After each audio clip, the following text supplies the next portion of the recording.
Hi friends, welcome to RR channel. ఈరోజు శనివారం అండి. పెరటాసి మాసం స్టార్ట్ అయిందండి. వెంకటేశ్వర స్వామికి ఈ మాసంలో బ్రహ్మోత్సవాలు జరుగుతాయి. అదేవిధంగా ఈ 5 శనివారాలు ఎంతో పవిత్రంగా పూజ చేసుకుంటారండి వెంకటేశ్వర స్వామికి. తిరుపతి పక్క ఉన్నవాళ్ళు, చిత్తూరు సైడు, తమిళనాడు సైడు ఈ పూజలు బాగా చేసుకుంటారండి. స్వామివారికి పిండి దీపాలు సమర్పించి స్వామివారికి నైవేద్యాలు, కొంతమంది అన్నము, సాంబారు, రసము, పచ్చడి అవన్నీ చేసి సమర్పిస్తారు. కొంతమంది పులిహోర అవన్నీ చేసి సమర్పిస్తారండి. నాకు ఈ పెరటాసి మాసం తొలి శనివారము, అందులో నేను సప్త శనివారాల వ్రతం ఆచరిస్తున్నాను కదండి. ఆ వ్రతంలో 7వ శనివారం అండి. ఈ రెండు నాకు కలిసి వచ్చాయి. ఈ 7వ శనివారం వ్రతం నేను ఎలా ఆచరిస్తున్నానో మీకు చూపిస్తానండి. మామూలుగా ప్రతి వారము ఆచరిస్తున్నది విషయాలు మీకు తెలిసిందే కదండి. ఇల్లంతా క్లీన్ చేసుకొని ఇంటి ముందర రంగవల్లికలు వేసుకొని అలంకరించుకోవాలి. దాళముంద్రాలు అవంతా అలంకరించుకుంటే బాగుంటుందండి. నేను ఇవాళైతే పూజ రూమ్లో చేయకుండా సపరేట్గా వేస్తున్నానండి. అందువల్ల ఈ డెకరేషన్ చేసుకుంటున్నాను.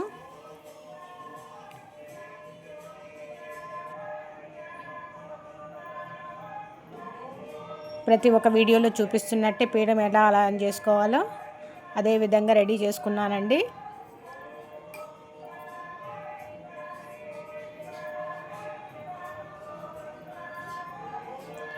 ఓం నమో వెంకటేశాయ.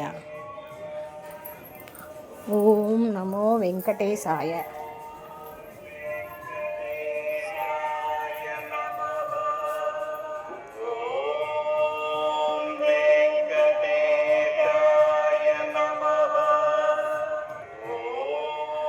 మనము విష్ణు సహస్రనామం ప్లే చేసుకొని మన పనులు మనం చేసుకుంటూ ఉండొచ్చండి. నేను పూజకు కావాల్సిన సామాగ్రిని అంతా సిద్ధం చేసుకొని టీవీలో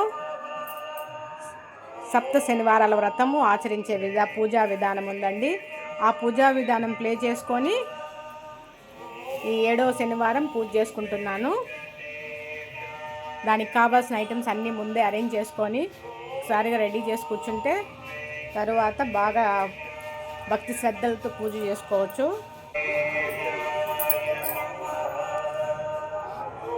ఈ పూజ ఎవరైనా చేసుకోవచ్చండి. పిల్లలు, పెద్దలు, మగవారు, ఆడవారు అని తేడా లేకుండా ఎవరైనా చేసుకోవచ్చు.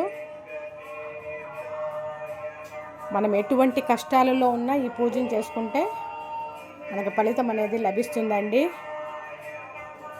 ఆ వెంకటేశ్వర స్వామి కృపా కటాక్షాలు మన పైన ఎల్లవెల్లా ఉంటాయండి.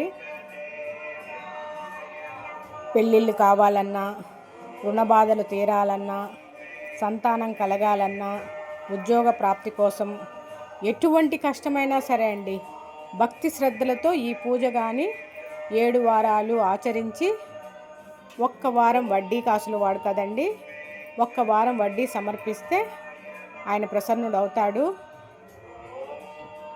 మన కోరికలు నిజాయితీ ఉండాలి. మనం చేసే పని, మనం చేసే పూజ పైన నిజాయితీ ఉంటే 7 వారాలు తీరంగానే మనం అనుకున్న కోరికలు నెరవేరుతాయి. లేదంటే 7 వారాలు అయిన తర్వాత అయినా ఎటువంటి పరిస్థితుల్లోనైనా కంపల్సరీగా నెరవేరుతాయని నమ్మకం పెట్టుకొని చేసుకోవాలండి. ఆ వెంకటేశ్వర స్వామి కృపా కటాక్షాలు మన పైన ఉంటాయి.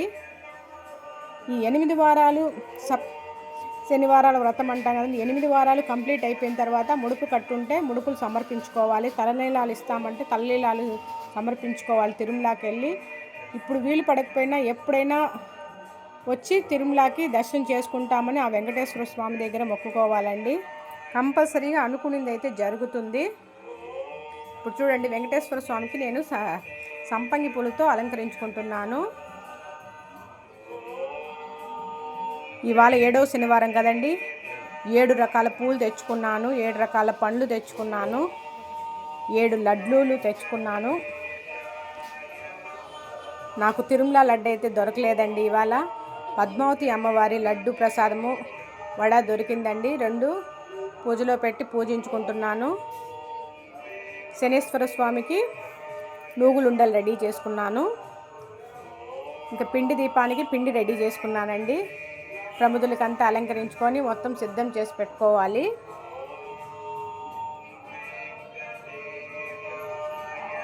నైవేద్యాలు ఇవే పెట్టుకోవాలని ఏం లేదు కదండి. కానీ ఈరోజు 7వ శనివారము కాబట్టి నేను 7 రకాలు పెట్టుకోవాలని డిసైడ్ చేసుకున్నానండి. స్వామివారికి ఎంతో ఇష్టమైన పులిహోర, లెమన్ రైస్ చేసుకున్నాను. బెల్లం ప్రసాదం చేసుకొని మిరియాల పొంగలి, పాయసము, దద్దోజనము, సుండలి, వడలు, బూరీలు అన్నీ చేసుకున్నానండి. అదేవిధంగా ఈరోజు 7వ శనివారం కాబట్టి నేను ఒక దంపతులకి బట్టలు కూడా పెడుతున్నాను. 7 మందికి భోజనాలు కూడా రెడీ చేసుకున్నానండి. ఈ పూజ అయిన అనంతరం వాళ్ళకి భోజనాలు పెట్టి ఆ దంపతుల ఆశీర్వాదం తీసుకుంటున్నాను. ఈ వీడియోలో అయితే లాస్ట్లో పెడదాం అనుకున్నాను కానీ కుదరలేదండి వీడియో తీయడం అయితే.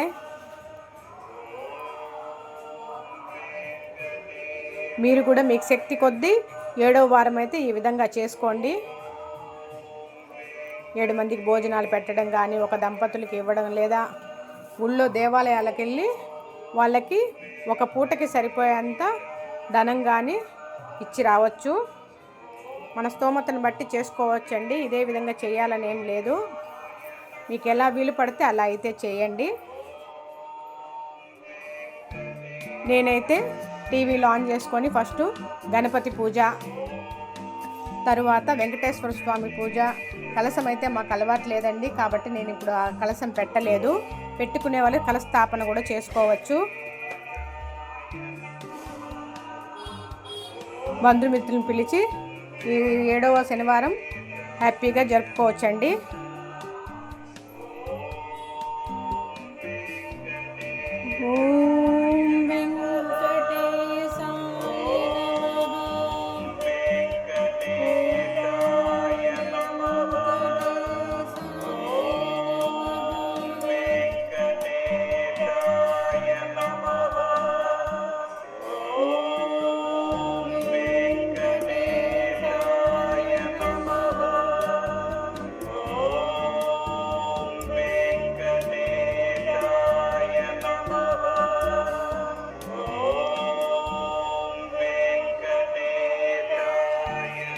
అదేవిధంగా ప్రతి వారం పెట్టుకున్నట్టు వడపప్పు పానకం పెట్టుకోవాలండి. అది ఇంతకుముందు చెప్పడం మర్చిపోయాను. అదైతే ప్రతి వారం కంపల్సరీగా పెట్టుకోవాలి. చలిమిడి దీపం, వడపప్పు పానకం రెడీ చేసుకున్నాను.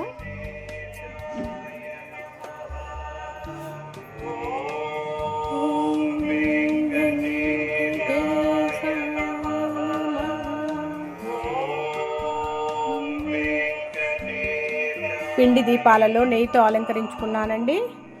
ప్రముదుల్లో మాత్రము మంచు నూనె అంటే నువ్వుల నూనెతో దీపారాధన చేసుకుంటున్నాను.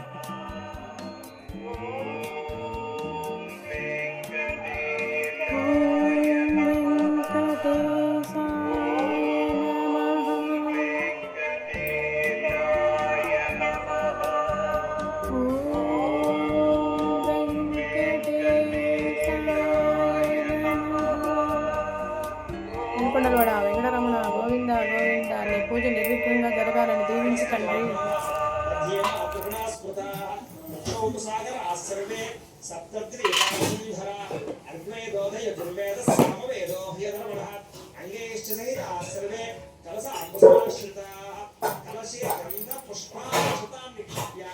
పుష్పం తీసుకుని ఆ పుష్పాన్ని ఇలా గంటలో ఉంచి ఇలా అక్షతలో ఉంచి ఈ పుష్పాన్ని అందులో వేసేసేయండి. కలసే గంధ పుష్ప అక్షతాన్ని నిక్షిప్య వేసేసేయండి. హస్తేనాచ్ఛాద్య ఇలా చేయబోతుంది. హస్తేనాచ్ఛాద్య ఆ కలశేషు ధావతి పవిత్రే పరిషిచ్యతే ఉత్తరేషు వర్ధతే ఆ కలశేషు ధావతి శిరోవర్మ విగాహతే పవిత్రోణాకడిక్రముదు. ఓం ఆపో వా ఇదం సర్వం విశ్వాభూతాన్యాపః ప్రాణావ ఆపః పశవ ఆపో నమాపో अमृतनाप सम्राणाप विराणाप स्वराणाप श्चिन्दागुष्याप ज्योतिगुष्याप तेजोगुष्याप सत्यमाप सर्वा देवता आपो भूर्भुवस्सुवनाप ओम ఛాలు ఆ పుష్పంతో శ్రీకారం చుట్టండి అందులో గంగే చయమునే చైవ గోదావరి సరస్వతి నర్మదే సింధు కావేరి జలేస్మిన్ సన్నిధిం కురు ఆయాంతు శ్రీ మహాగణాధిపతి పూజార్థం గురుతక్షయకారకాః కలశోధకేన దేవం ఆయుడు దేవుడికి చల్లండి దేవం ఆత్మానం అలాగే మీ జల్లుకోండి ఆత్మానం పూజా ద్రవ్యాన్ని సంప్రోక్ష్య పూజా ద్రవ్యాలన్నింటి మీద కూడా జల్లండి పూజా ద్రవ్యాన్ని సంప్రోక్ష్య అంటే ఇప్పటిదాకా మనం చెప్పిన మంత్రాలతోటి ఏవైతే ప్రపంచంలో ఉండేటటువంటి ఉత్తమ గొప్ప నదులు ఏవైతే ఉన్నాయో ఆ నదీ జలాలన్నింటినీ కూడా ఈ యొక్క కలశలోకి మనం మంత్రాల ద్వారా ఆవాహన చేస్తాం. ఆ నీళ్లు చల్లుకోవడం వల్ల మనం అందరం కూడా పవిత్రులు అవుతాం, పూజకి చక్కగా పవిత్రత అవుతాము అని చెప్పేసి ఉద్దేశంతో చక్కగా ఆ రకంగా నీళ్లు చల్లుకున్నాం. ఇప్పుడు విఘ్నేశ్వర పూజ ప్రారంభం చేద్దాం. ఈసారి ఒక పుష్పాలు తీసి నమస్కారం చేయండి. ఓం అసునీతే పునరస్పాసుచక్ర పునః ప్రాణమిహనో దేహి భోగం జ్యోపస్యేమ సూర్యముచ్చరం తమృతే ప్రళయాన స్వస్తి అమృతం వై ప్రాణ అమృతమాప ప్రాణానేవయథ స్థానభోపయతే గణపతిం సాంగం సాయుధం సవాహనం సశక్తి పత్రే పుత్రపరివార సమేతం హరిద్రగుంబే మహాగణపతి ఆవాహయామి స్థాపయామి పూజయామి అలా గణపతి దగ్గర వేసేసేయండి. స్థిరో భవ వరదో భవ స్థాపితో భవ అనే నక్షత్రం వేయండి. స్థిరాసనం కురు శ్రీ మహాగణాధిపతి నమః అలా అక్షత పూజ నమస్కారం చేయండి. ఓం గణానాథం త్వా గణపతి నమః కవీనాముపమశ్రవస్తమం జ్యేష్ఠరాజం బ్రహ్మణాం బ్రహ్మణస్పద ఆనశృణ్వన్నోదభిస్తేదసాదనం మహాగణాధిపతి నమః ధ్యాయామి వేసేసే నక్షత్రం ఆవాహయామి నవరత్న ఖజిత సింహాసనం సమర్పయామి. ఈసారి ఆవు పాలు పంచామృతాలు ఉంటాయి కదా, ఈ పంచామృతాలు చల్లుతూ ఉండండి. ముందుగా ఒకసారి ఏం చేస్తారంటే ఉద్ధరణతో ఇలాగా ఈ నీళ్ళు తీసుకుని ఇలా స్వామివారికి ఇలా చూపించి ఇలా వండి పెట్టండి. మూడుసార్లు మహాగణాధిపతి నమః పాదయో పాద్యం సమర్పయామి, అలాగే హస్తయో అర్ఘ్యం సమర్పయామి, ముఖే ఆచమనీయం సమర్పయామి, స్నపయామి. ఈసారి ఒక పుష్పం తీసుకుని ఈ పంచామృతాలు ఉన్నాయి కదా, ఈ పంచామృతాలు గణపతి మీద జల్లండి. ఓం ఆప్యాయ స్వసమేతే విశ్వతస్వామ ఉష్ణయం భవాజస్య సంగతే దధిక్రావణో అకారుషం జిష్ణురస్య వాజినః స్వర్భనామకాకృత ప్రణా ఆయోగం శతారుషదో శుక్రమసి జ్యోతిషి తేజోసి దేవోప సవితోత్పర తచ్చిద్రేణ పవిత్రేణ వసో సూర్యస్య రశ్మిభిః మధుమాత అర్ధాయతే మధుక్షరం కృష్ణవః మాధవేర్న సంతోషధీః మధురక్త ముతోషధి మధువత్వాల్ దివకం ప్రజః మధుద్యోరస్తునః పితా మధుమాన్నో వనస్పతి మధుమాగోస్తు సూర్యః మాత్వేర్గావో భవంతునః స్వాదుపక్షీయాయ ధర్మణే స్వాతంత్రాయ సుహవే ఏతు నామ్నే స్వాతంత్రమిత్రాయ వరణాయ వాయవే బృహస్పతయ మధుమాగోదాభ్య. సార్ మామూలు ఉన్నాయి కదా, మామూలు జలం పుష్పంతో ఆ పోహిత్యామి భగవస్తాన ఊర్జేత దాతర మహేరణాయ చక్షదే గవశవమానసస్తస్య భాజేతి హనః ఉషతీరవ మాతరః తస్మారంగ మామవోయ సక్షయాయ ధర్మథ ఆపో దళయధాజనః. శ్రీ మహాగణాధిపతి అక్షత ముచ్చు నమస్కారం చేయండి. ఓం ఉపయుతమాం దేవసకః కీర్తిశ్చవన ఓం అభివస్త్రా ఆసోసనాంజరుజామిదేన సుదుగా పూయమానః అభిచంద్రావర్తవేణో హిరణ్యాభ్యస్వాన్ ప్రతిరో దేవసోమ. శ్రీ మహాగణాధిపతి నమః వస్త్రయుగ్మం సమర్పయామి, అలా గణపతి దగ్గర వేసేసేయండి. అలాగే యజ్ఞోపేతాలు చేసుకోమని చెప్పాను కదా, ఈ యజ్ఞోపేతాలు పట్టు నమస్కారం చేయండి. ఒకవేళ యజ్ఞోపేతాలు లేకపోతే కనుక అక్షత గురించి నమస్కారం చేయండి. ఓం యజ్ఞోపవీతం పరమం పవిత్రం ప్రజాపతే అర్యర్థాయ పురస్తాదు ఆయుష్యమగ్రియం ప్రథమం చ శుభ్రం యజ్ఞోపవేతం బలమస్తు తేజః. శ్రీ మహాగణాధిపతి నమః యజ్ఞోపవేతం సమర్పయామి, అలా వేసేసేయండి. యజ్ఞోపవేతాలు భక్షదాలు సమర్పయామి. తత్రస్థితో బ్రహ్మ మధ్యే మాతృగణా స్మృతాః తత్రోపసాగరాः సర్వే సప్తత్రిధరా అగ్నేదోదయ దుర్వేద సామవేదో హ్యధర్మణః అంగేశ్చ సహితాः సర్వే కలశాంబుసమాశ్రితాः కలశే గంధ పుష్పాక్షతాం నిక్షిప్య. పుష్పం తీసుకుని ఆ పుష్పాన్ని ఇలా గంధంలో ఉంచి ఇలా అక్షతలో ఉంచి ఈ పుష్పాన్ని అందులో వేసేసేయండి. కలశే గంధ పుష్ప అక్షతాన్ని నిక్షిప్య వేసేసేయండి. హస్తేనాచ్ఛాద్య ఇలా చేయబోతుంది. హస్తేనాచ్ఛాద్య ఆ కలశేషు ధావతి పవిత్రే పరిషిచ్యతే యజ్ఞేషు వర్ధతే. ఆ కలశేషు ధావతి శిరోవర్మవిగాహతే విద్రోణాకడిక్రమదు. ఓం ఆపో వా యుతకం సర్వం విశ్వాభూతాన్యాపః ప్రాణావ ఆపః పశవ ఆపో అన్నమాపో అమృతమాప సమ్రాణాప విరాణాప స్వరాణాప శ్చిందాగుష్యాపో జ్యోతిగుష్యాపో తేజోగుష్యాప సత్యమాప సర్వా దేవత ఆపో ఓం చాలు. ఆ పుష్పంతో శ్రీకారం చుట్టండి అందులో. గంగే యమునే చైవ గోదావరి సరస్వతి నర్మదే సింధు కావేరి జలేస్మిన్ సన్నిధిం కురు ఆయాంతు శ్రీ మహాగణాధిపతి పూజార్థం గురుతక్షయకారకాః కలశోధకేన దేవం అని దేవుడికి చల్లండి. దేవం ఆత్మానం అలాగే మీ జల్లుకోండి. ఆత్మానం పూజా ద్రవ్యాన్ని సంప్రోక్ష్య పూజా ద్రవ్యాలన్నింటి మీద కూడా జల్లండి. పూజా ద్రవ్యాన్ని సంప్రోక్ష్య అంటే ఇప్పటిదాకా మనం చెప్పిన మంత్రాలతోటి ఏవైతే ప్రపంచంలో ఉండేటటువంటి ఉత్తమ గొప్ప నదులు ఏవైతే ఉన్నాయో ఆ నదీ జలాలన్నింటినీ కూడా ఈ యొక్క కలశలోకి మనం మంత్రాల ద్వారా ఆవాహన చేసుకోవాలి. ఆ నీళ్లు చల్లుకోవడం వల్ల మనం అందరం కూడా పవిత్రులు అవుతాం, పూజకి చక్కగా పవిత్రత అవుతాము అని చెప్పేసి ఉద్దేశంతో చక్కగా ఆ రకంగా నీళ్లు చల్లుకున్నాం. ఇప్పుడు విఘ్నేశ్వర పూజ ప్రారంభం చేద్దాం. ఈసారి ఒక పుష్పాలు తీసి నమస్కారం చేయండి.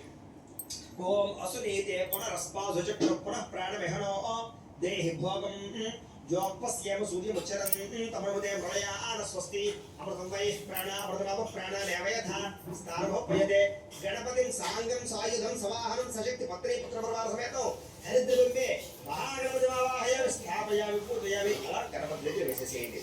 స్థిరో భవ వరదో భవ స్థాపితో భవ అని నక్షత్రం వేయండి. స్థిరాసనం కురు శ్రీ మహాగణాధిపతి నమః. మళ్ళీ అక్షత పూజ నమస్కారం చేయండి.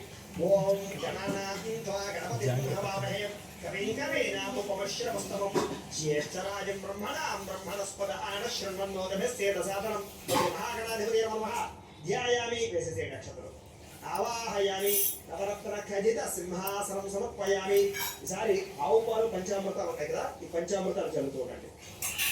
ముందుగా ఒకసారి ఏం చేస్తారంటే ఉద్ధరణతో ఇలాగా ఈ నీళ్ళు తీసుకుని ఇలా స్వామివారికి ఇలా చూపించి ఇలా వదిలిపెట్టండి 3 సార్లు. మహాగణాధిపతి నమః. పాదయో పాద్యం సమర్పయామి. అలాగే హస్తయో అర్ఘ్యం సమర్పయామి. ముఖే ఆచమనీయం సమర్పయామి. స్నపయామి. ఈసారి ఒక పుష్పం తీసుకుని ఈ పంచామృతాలు ఉన్నాయి కదా, ఈ పంచామృతాలు గణపతి మీద జల్లండి. ఓం ఆప్యాయ స్వసమేతతే విశ్వతస్వామ ఉష్ణయం భవాజస్య సంగతే దధిక్రావణో అకారుషం జిష్ణురస్య వాజినః స్వర్భనామకాకృత ప్రణః ఆయోగం శతారుషతో శుక్రమసి జ్యోతిషి తేజోసి దేవోప సవితోత్పన తచ్చిద్రేణ పవిత్రేణ వసో సూర్యస్య రశ్మిభిః మధుమాత అర్ధాయతే మధుక్షరం కృష్ణవః మాధవేర్న సంతోషధీః మధురక్త ముతోషధి మధువత్వాల్ దివకం రజః మధుద్యోరస్తునః పితా మధుమాన్నో వనస్పతి మధుమాగోస్తు సూర్యః మాత్వేర్గావో భవంతునః స్వాదుపక్షీయాయ ధర్మణే స్వాతంత్రాయ సుహవే ఏతు నామ్నే స్వాతంత్రాయ వరణాయ వాయవే పురహస్పతయ మధుమాగోదాభ్య. సార్ మామూలు ఉన్నాయి కదా, మామూలు జలం పుష్పం ఆ పోహిత్యామి భగవంతాన ఊర్జేత దాతర మహేరణాయ చక్షదే లోపశవన మానసస్తస్య భాజేతి హనః ఉషతీరవ మాతరః తస్మారంగ మామవోయ చక్షయాయ ధర్మథ ఆపో దయధాజనః. శ్రీ మహాగణాధిపతి అక్షత ముచ్చు నమస్కారం చేయండి. ఓం ఉపయుతమాం దేవసకః కీర్తిశ్చవన ఓం అభివస్త్రా ఆసోసనాంజరుడామిదేన సుభిగా పూజమానః అభిచంద్రావర్తవేణో హిరణ్యాభ్యస్వాన్ పృథివో దేవసోమ. శ్రీ మహాగణాధిపతి నమః. వస్త్రయుగ్మం సమర్పయామి. అలా గణపతి దగ్గర వేసేసేయండి. అలాగే యజ్ఞోపేతాలు చేసుకోమని చెప్పాను కదా, ఈ యజ్ఞోపేతాలు పట్టు నమస్కారం చేయండి. ఒకవేళ యజ్ఞోపేతాలు లేకపోతే కనుక అక్షత పూజ నమస్కారం చేయండి. ఓం యజ్ఞోపవీతం పరమం పవిత్రం ప్రజాపతేర్యర్థాయ పురస్తాదు ఆయుష్యమగ్రియం ప్రథమం చ శుభ్రం యజ్ఞోపవేతం బలమస్తు తేజః. శ్రీ మహాగణాధిపతి నమః. యజ్ఞోపవేతం సమర్పయామి. అలా వేసేసేయండి. యజ్ఞోపవేతాలు భక్షదాలు సమర్పయామి. తాంబూలం సమర్పయామి. నీరాజనం. ఈసారి మళ్ళా హారత కర్పూరాన్ని వెలిగించండి.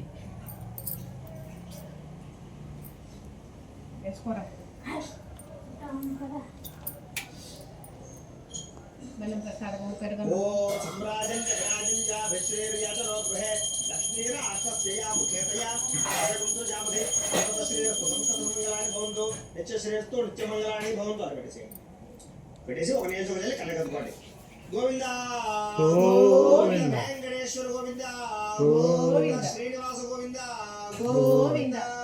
ఈసారి పుష్పాలు తీసుకుని పుష్పాలు పత్రి పుచ్చుకుని లేచి ఉంచి నమస్కారం చేయండి.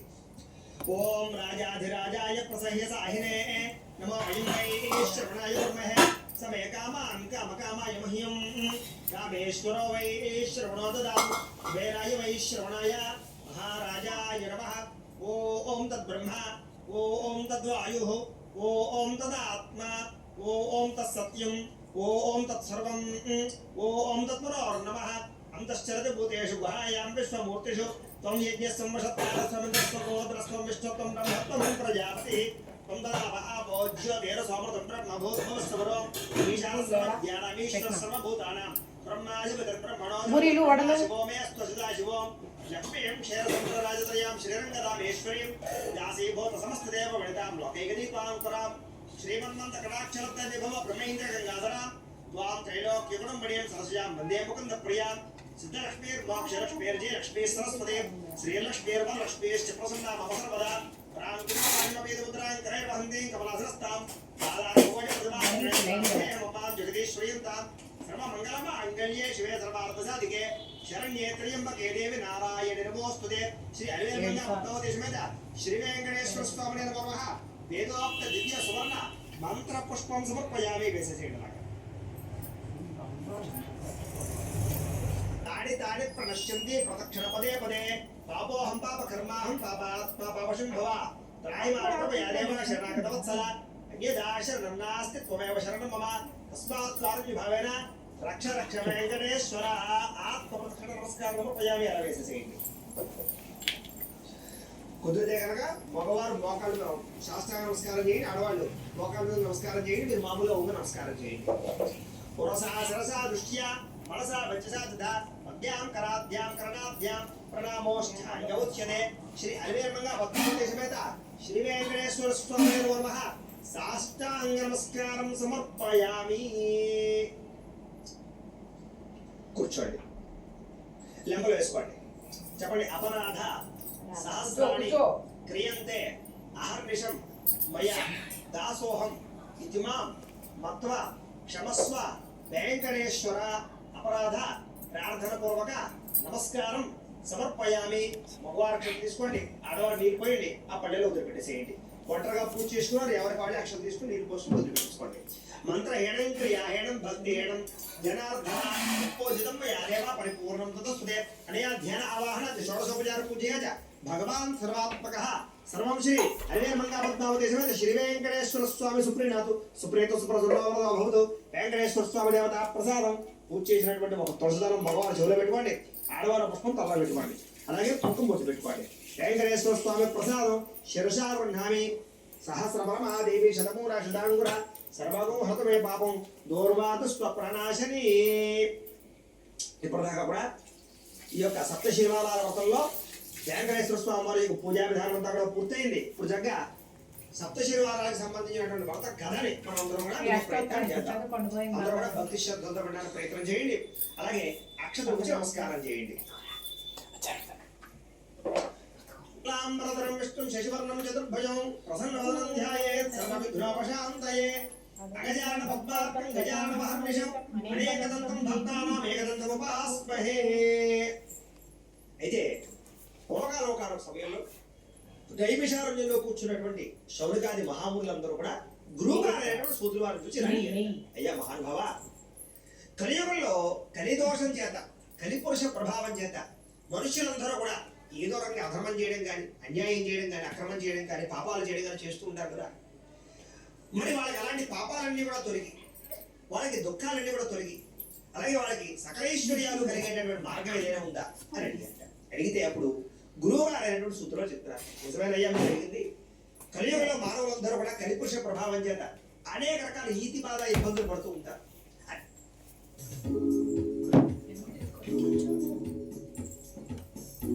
నాయక గోవింద శ్రిత పరిపాలక గోవింద దరిద్ర జన పోషక గోవింద ధర్మ సంస్థాపక గోవింద అనాథ రక్షక గోవింద ఆపద్బాంధవ గోవింద శరణాగత వత్సల గోవింద కరుణాసాగర గోవింద గోవింద హరి గోవింద గోకుల నందన గోవింద కమలాదక్ష గోవింద కామిత ఫలద గోవింద పాప వినాశక గోవింద పాహి మురారి గోవింద శ్రీ ముద్రాంకిత గోవింద శ్రీవస్తాంకిత గోవింద ధరణీ నాయక గోవింద దినకర తేజ గోవింద గోవింద హరి గోవింద గోకులనందన గోవింద పద్మావతి ప్రియ గోవింద ప్రసన్నమూర్తి గోవింద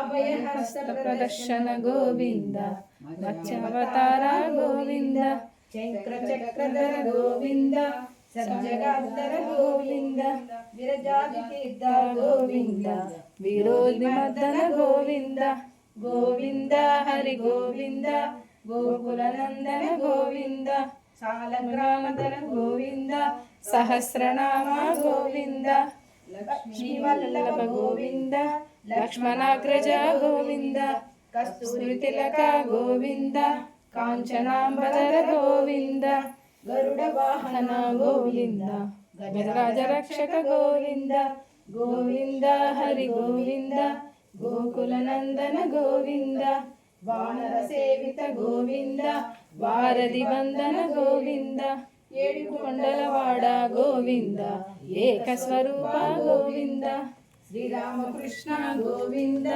రఘుకులనందన గోవింద ప్రత్యక్ష దేవ గోవింద పరమదయాక గోవింద గోవింద హరి గోవింద గోకులనందన గోవింద వజ్రమకుటధర గోవింద వైజయంతిమాల గోవింద వడ్డి కాసులవాడ గోవింద వసుదేవతనయ గోవింద బిల్వపత్రాక్షిత గోవింద భిక్షుక సంస్కృత గోవింద శ్రీ పుంరూప గోవింద శివకేశవమూర్తి గోవింద గోవింద హరి గోవింద గోకులనందన గోవింద బ్రహ్మాండ గోవింద భక్తరక్షక గోవింద నిత్య కళ్యాణ గోవింద దీనజనాభ గోవింద హరిరామప్రియ గోవింద హరి సర్వోత్తమ గోవింద జనార్దన మూర్తి గోవింద జగత్సాక్షి రూప గోవింద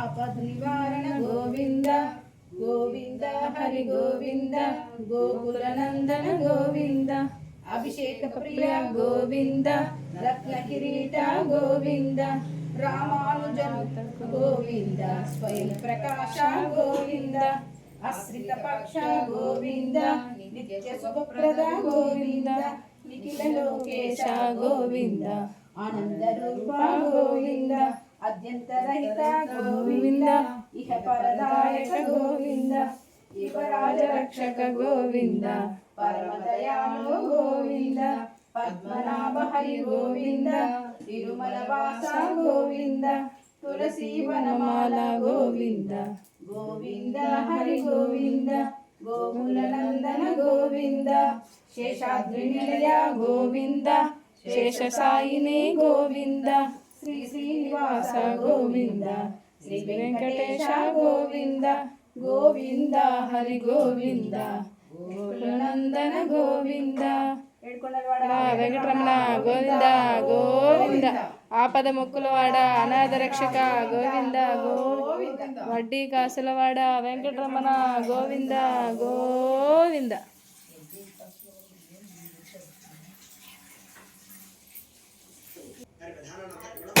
స్పష్టంగా తెలియజేయండి అని అడిగారు. తప్పకుండా చెబుతానయ్యా వినండి. ఒకనొక సమయంలో బ్రహ్మలోకంలో బ్రహ్మగారు సరస్వతి ఇద్దరు కూర్చుని ఉండగా బ్రహ్మగారు సరస్వతీదేవితోటి సృష్టి రహస్యాలన్నీ చెబుతూ ఉండేటటువంటి సమయంలో నారద మహర్షి బ్రహ్మలోకానికి వెళ్ళారట. వెళితే అక్కడ బ్రహ్మగారిని చూసి, అయ్యా మహానుభావ, సృష్టి విషయాలన్నీ చాలా బాగా చెబుతున్నావు, బాగానే ఉంది, కానీ రాబోయేటటువంటిది కలియుగం కదా, కలియుగంలో కలిపురుష ప్రభావం చేత దేవతలు కూడా భూలోకానికి రావడానికి భయపడతారు. మరి అలాంటి కలిపురుషుడి నుంచి మానవుడు తప్పించుకునే మార్గం ఏంటి, వాడి పాపాన్ని పోగొట్టుకునే మార్గం ఏంటి, వాడి దుఃఖాలు లేదా సమస్యలు ఎలా తొలుగుతాయి అని అడిగారు. అడిగితే బ్రహ్మగారు చెప్పారు, కలియుగంలో వెంకటేశ్వర స్వామి వారి అవతార స్వీకారం చేసి భక్తుల యొక్క సమస్త పాపాలు పోగొట్టి వాళ్ళ యొక్క కోరికలు నెరవేరుస్తాడు అని చెప్పారు. సరే, ఆ రకంగానే ఆ కారణం చేతే కలియుగంలో వెంకటేశ్వర స్వామి వారు అవతార స్వీకారం చేశారు. అయితే స్వామివారు అవతార స్వీకారం చేయడానికి కారణం ఏమిటి అన్నట్టు కనుక ఏ రకంగా అవతార స్వీకారం చేసినట్టు కనుక ఒకనొక సమయంలో కలియుగం వచ్చిన తర్వాత కలిపురుషుడికి భయపడి ఋషులందరూ కూడా సత్రయాగం చేయాలి అని సంకల్పించారు. అయితే ఆ సత్రయాగం చేసేటటువంటి సమయంలో అక్కడికి నారద మహర్షి వారు వచ్చారు. వచ్చి అందరూ సత్రయాగాన్ని చేస్తున్నారు, బానే ఉంది, అయితే యాగ ఫలితం ఎవరో ఒకరికి ఇవ్వాలి కదా, ఏ దేవుడికి ఇస్తారు అని అడిగారట. అంటే ఏ దేవుడు గొప్పవాడు, ఏ దేవుడికి యొక్క యజ్ఞ ఫలితాన్ని మీరు దారపోస్తున్నారు అని అడిగారు. అప్పుడు వాళ్ళందరూ కూడా అనుమానం వస్తాం, నిజమే కదా, బ్రహ్మకి దారపోయాలా, విష్ణుమూర్తికి దారపోయాలా, శివుడికి దారపోయాలా, ఎవడు గొప్పవాడు అని అడిగారు. సరే అప్పుడు అక్కడ ఉండేటటువంటి అక్కడ ఋషులకల్లా అద్భుతమైనటువంటి ఋషి అయినటువంటి భృగు మహర్షిని పిలిచి, అయ్యా మహానుభావ, నువ్వే ఈ సమస్యకి పరిష్కారాన్ని తెలపాలి, అసలు దేవతలో ఎవరు గొప్పవాడో మాకు తెలుసుకోవాలని ఉంది కాబట్టి నువ్వు తెలియజేవయ్యా అన్నారు. అప్పుడు భృగు మహర్షి అన్నాడు, కంగారు పడకండి, నేను ముల్లోకాలు వెళ్ళి ఏ దేవుడు గొప్పవాడో, ఏ దేవుడికి యొక్క యజ్ఞ ఫలితాన్ని దారపోయాలని తెలియజేస్తానని చెప్పేసి భృగు మహర్షి ముందుగా బ్రహ్మలోకానికి వెళ్ళాడు. వెళ్ళేసరికి అక్కడ బ్రహ్మగారు ఆ యొక్క సరస్వతి అమ్మవారు వీణానాదం వాయిస్తూ ఉంటే దాంట్లో లీనమైపోయి ఉన్నాడు. వెళ్ళేట భృగు మహర్షి ఎంత పిలిచినా పలకడం లేదట. ఎప్పుడైతే ఆ రకంగా బ్రహ్మగారు అందులో లయమైపోయాడో వెంటనే ఈ యొక్క భృగు మహర్షికి కోపం వచ్చి వెంటనే బ్రహ్మగారిని శపించాడు. అయ్యామని అంటే కనుక నా అంతటి ఋషీశ్వరుడు వస్తే నువ్వు ఆ యొక్క తన్మయత్వంలో ఉండిపోతావా, అంచేత ఇప్పుడే నేను శపిస్తున్నాను, ఇక నుంచి భూలోకంలో నీకు విగ్రహం కానీ పూజ కానీ ఏది ఉండదు, ఆలయం కానీ ఏది ఉండదు అని శపించాడు. సరే బ్రహ్మగారి పరికరాలు తీరిపోయింది. ఇక ఎవరు రుద్రలోకానికి వెళ్ళాడు. రుద్రలోకానికి వెళ్ళేసరికి అక్కడ శివుడు ఏం చేస్తున్నాడు అంటే కనుక అమ్మవారితో కలిపి శివతాండవాన్ని చేస్తున్నాడు, అంటే నృత్యం చేస్తూ ఉంటాడు. ఆ నృత్యం చేస్తూ ఉండేటటువంటి సమయంలో భృగు మహర్షి రాకని గమనించలేకపోయాడు. అక్కడ కూడా భృగు మహర్షి మళ్ళీ కోపం వచ్చి, నా అంతటి సత్పురుషులు వస్తే కనీసం పట్టించుకోకుండా ఆహ్వానించకుండా నీ అంతటి నువ్వు నృత్యంలో ఓలాడతావా అని చెప్పి ఇప్పుడే చెప్పిస్తున్నాడు. ఏదైతే అవయవాలను చూసి నువ్వు గర్విస్తున్నావు, నీ అందాన్ని, నీ యొక్క శరీరాన్ని చూసి నువ్వు గర్విస్తున్నావు, ఆ శరీరంతో నీకు భూలోకంలో పూజ లేకుండా గాక, నీకు లింగ రూపంలోనే పూజలు గాక అని ఈశ్వరుడు కూడా చెప్పించాడు. సరే బ్రహ్మగారు అయిపోయారు, శివుడు అయిపోయాడు, ఇంకెవరు మిగిలినవారు విష్ణుమూర్తి వారు. విష్ణులోకానికి వెళ్ళేసరికి అక్కడ శేషతలపం మీద విష్ణుమూర్తి వారు పవలించి అమ్మవారు కాళ్ళు నొక్కుతూ ఉంటే విష్ణుమూర్తి అమ్మవారు కూడా సరసాలు ఆడుకుంటూ ఉన్నారు, సరదాగా మాట్లాడుకుంటూ ఉన్నారు. ఆ సమయంలో వెళ్ళేసరికి నేను ఎంత పిలిచినా పడడం లేదు, వాళ్ళ పనులు వాళ్ళు ఉన్నారు. సరే ఇప్పటికే ఇద్దరు అవమానించడంతో ఇంకా కోపం పెరిగిపోయి భృగు మహర్షి ఏం చేశారంటే కోపాన్ని తట్టుకోలేక అహంకారం ప్లస్ కోపం రెండు ఉన్న కారణం చేత తన కాలితోటి విష్ణుమూర్తి యొక్క వక్షస్థలం మీద తన్నాడు. ఎప్పుడైతే ఆ రకంగా తన్నాడో వెంటనే విష్ణుమూర్తి వారు లేచి, అయ్యా అయ్యా భృగు మహర్షి మహానుభావ, ఎప్పుడు వచ్చావు, ఇలాంటి వాడు రావడమే వైకుంఠానికి అదృష్టం యోగం, అదే నీ పావనం చేత మా యొక్క వైకుంఠంలో పునీతమైంది, యా కూర్చో అని ఆయనకి అంటే భృగు మహర్షి కాళ్ళతో తల్లినా కూడా వెంకటేశ్వర విష్ణుమూర్తి వారు కోపడకుండా ఆయన్ని గౌరవిస్తున్నాడు. ఇది చూసినటువంటి లక్ష్మీ అమ్మవారికి కోపం వచ్చింది. ఏమిటి, నా స్థానమైనటువంటి హృదయ స్థానంలో తల్లితే అంటే నన్ను అలవరపరిస్తే కనీసం అలాంటి వాటిని శపించకుండా, శిక్షించకుండా, ఖండించకుండా అలాంటి వాటిని బతుమాలు కూర్చోబెడుతున్నాడు. ఏం చూస్తున్నాడు. సరే బతుమాలాడు కూర్చోబెట్టాడు, శాంతించబయ్యా అన్నాడు అని ఆఖరికి నా యొక్క కఠినమైన హృదయాన్ని తల్లి నీ కాలు ఎంత రుచుకుందో అని ఆ యొక్క భృగు మహర్షి కాళ్ళు కూడా ప్రశ్న ప్రారంభించాడు. కాళ్ళు నొక్కుతూ ఆ అరికాల్లో ఉండేటటువంటి నేత్రం కూడా ఎప్పుడైతే అరికాల్లో ఉండేటువంటి నేత్రం ఉంటాడో అప్పటిదాకా ఉండేటటువంటి అజ్ఞాన నేత్రం పరామర్శ అయిపోయి జ్ఞానోదయం కలిగింది భృగు మహర్షి. ఎప్పుడైతే జ్ఞానం కలిగిందో అహంకారం పోయిందో అంటే సప్తగుణ స్వరూపే ఆ యొక్క విష్ణుమూర్తి యొక్క గొప్పతనాన్ని తెలుసుకుని అయ్యా గొప్పైపోయి క్షమించు, నా అహంకారం మీద అపరాధం చేత నేను తప్పిస్తూ తపస్సు చేసినటువంటి అహంకారంతో నేను ఈ రకంగా అవమానించే నన్ను క్షమించాను. సరే కంగారు పడకయ్యా, ఏం ఇబ్బంది లేదు, తప్పకుండా మీరు చేసేటటువంటి సత్రయాగం యొక్క ఫలితాన్ని తీసుకోవడానికి వస్తామని చెప్పి కానీ ఇక్కడ జరిగింది ఏమిటి అంటే లక్ష్మీ అమ్మవారి కోపం వచ్చింది. ఎందుకంటే తన యొక్క స్థానాన్ని అవమానించడంతో పాటుగా తనని అవమానించినటువంటి భృగు మహర్షి సత్యం తను కోపం ఏం చేసిందంటే నాకు అవమానం జరిగిన చోట నేను ఎక్కడ రాకపోయి భూలోకానికి సరే ఎప్పుడైతే లక్ష్మీ అమ్మవారి భూలోకానికి వచ్చేసిందో కొంతకాలం విష్ణుమూర్తి కూడా ఉండలేక తట్టుకోలేక ఆయన కూడా భూలోకానికి వచ్చేయాలి అని నిశ్చయించుకున్నాడు. భూదేవుడు వచ్చి అయ్యా మహానుభావ, భూలోకంలో మానవులన్నీ కూడా సకల పాపాలన్నీ చేసేస్తున్నారు. పాపాలు వాళ్ళ పాపాలను నేను మొయ్యలేకపోతున్నాను, తట్టుకోలేకపోతున్నాను, అంచేత నువ్వు భూమి మీదకు వచ్చి ఆ పాప పక్షాలను గావించవయ్యా అని ప్రార్థన చేసింది భూదేవి. ఎప్పుడైతే ఆ రకంగా ప్రార్థన చేసిందో ఆ భూదేవికి ఇచ్చినటువంటి వరాన్ని, భూదేవికి ఇచ్చినటువంటి అనుగ్రహాన్ని కాపాడడం కోసం అని చెప్పేసి, భూలోకంలో ఉండే పాపాలను కాపాడడం కోసం అని చెప్పేసి దాంతోపాటుగా లక్ష్మీ అమ్మవారు కూడా వైకుంఠంలో లేదు కాబట్టి లక్ష్మీ అమ్మవారు భూలోకంలో వచ్చేసింది కాబట్టి ఈ కారణం చేత చిత్రగుప్తు వారు కూడా భూలోకానికి వచ్చేయాలని ఇస్తుంది. సరే మొత్తం మీద ఎలాగైతే ఆయన కూడా భూలోకానికి వచ్చేసారు. వచ్చేసి ఆ యొక్క శేషాచలం అనేటువంటి అడవి ప్రాంతంలో ఒక పొట్టలో సేవ జరిగింది. ఈరోజు ఏం జరిగింది అంటే అక్కడ ఆకాశరాజు ఒక మహారాజు గారు అక్కడ పరిపాలన చేస్తుండేవారు. ఆ ప్రాంతం చోళరాజే పరిపాలన చేస్తూ ఉంటే ఆయనకి సంతానం లేదా చోళరాజు గారి ఆకాశరాజు గారికి సంతానం లేకపోతే ఆయన పుత్రకామేష్టి అనేటటువంటి ఒక యాగం చేద్దామని సంకల్పం చేసుకుని భూమిని దున్నడం ప్రారంభం చేశారు. ఆ భూమిని దున్నుతూ ఉంటే ఆ దున్నేటటువంటి నాగలి చాలులో ఒక పెట్టి, బంగారు పెట్టి కనపడింది. అది పద్మాకారంలో ఉంది. ఎప్పుడైతే ఆ పెట్టి కనపడిందో ఆ పెట్టి తెరిచి చూసేసరికి అందులో ఒక బాలిక, ఒక అమ్మాయి, సాక్షాత్తు లక్ష్మీ అమ్మవారే వైకుంఠం నుంచి ఆ పెట్టిలో వచ్చింది భూమి మీద. ఎప్పుడైతే ఆ రకంగా వచ్చిందో వెంటనే ఆ పిల్ల తీసుకుని ఆహా అమ్మవారే ఆ భగవంతుడు నాకు ఈ యొక్క వరాన్ని ఇచ్చాడు అని చెప్పి ఆనందించి ఆ పిల్లని అల్లారు ముద్దుగా పెంచుకుని ఆ యొక్క పాపకి పద్మావతి అనేటటువంటి పేరు పెట్టి అల్లారు ముద్దుగా పెంచుకుంటూ ఉన్నట్ట. ఇలా పెంచుకుంటూ సమయంలో కొంతకాలానికి ఆ అమ్మాయి పెరిగి పెద్దదైంది. అక్కడే శేషాచలం అడవిలో ఉండేటటువంటి వెంకటేశ్వర స్వామి వారు అలాగే ఈ పెద్దదైనటువంటి పద్మావతి ఇద్దరు కూడా ఒక సమయంలో కలుసుకున్నారు. కలుసుకుని వాళ్ళిద్దరూ కూడా వివాహం చేసుకున్నారు. ఆకాశరాజు గారు రంగరంగ వైభవంగా ఆ యొక్క వెంకటేశ్వర స్వామి వారికి వివాహం చేశారు. వివాహం చేసిన తర్వాత కొంతకాలానికి ఆ యొక్క ఆకాశరాజు గారు మరణించారు.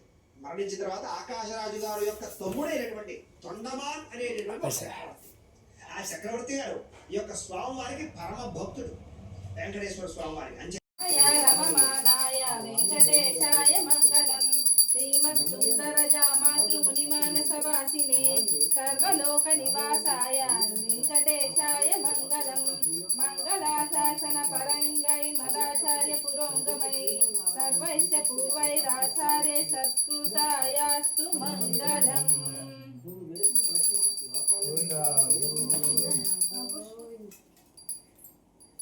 ఏ మంత్ర పుష్పం పుష్పాలను పట్టుకోండి, చేతిలో పెట్టుకోండి. పుష్పాలు వేసిన కార్తిచ్చేస్తా ఇప్పుడే లేదు, ఇప్పుడు హారతి తీసేసుకోండి. అందుకునే హారతి ఇచ్చేయండి.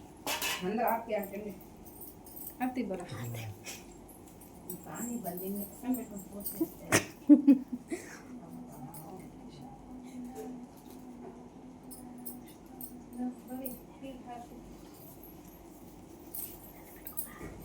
మరి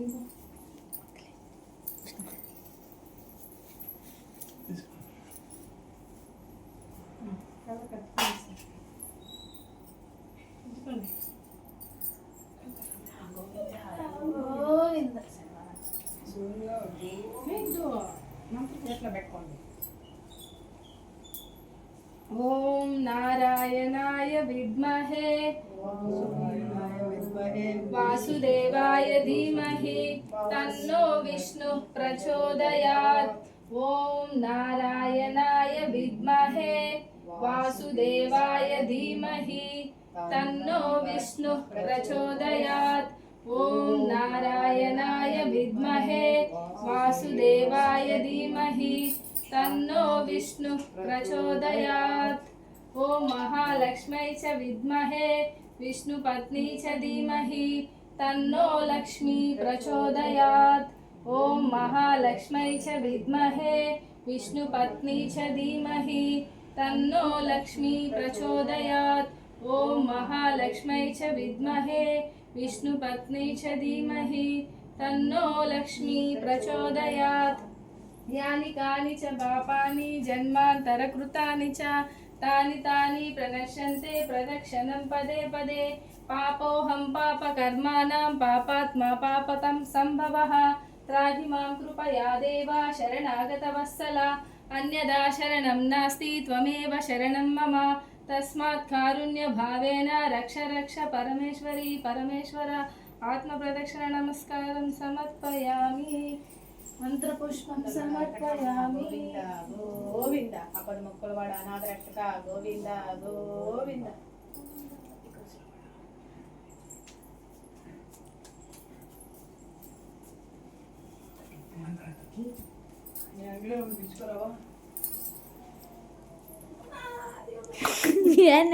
ఎక్కడ పడు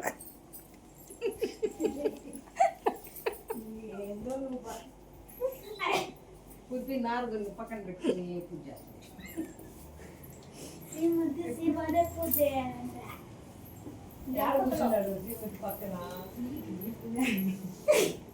శ్రియః కాంతాయ కళ్యాణ నిదయే నిదయేత్తినాం శ్రీవేంకట నివాసాయ శ్రీనివాసాయ మంగళం. శ్రియః కాంతాయ కళ్యాణ నిదయే నిదయేత్తినా శ్రీవేంకట నివాసాయ శ్రీనివాసాయ మంగళం. లక్ష్మీ సవిభ్రమాలోక శుభ్రూ విభ్రమ చక్షుషే చక్షుషే సర్వలోకానాం వెంకటేశాయ మంగళం.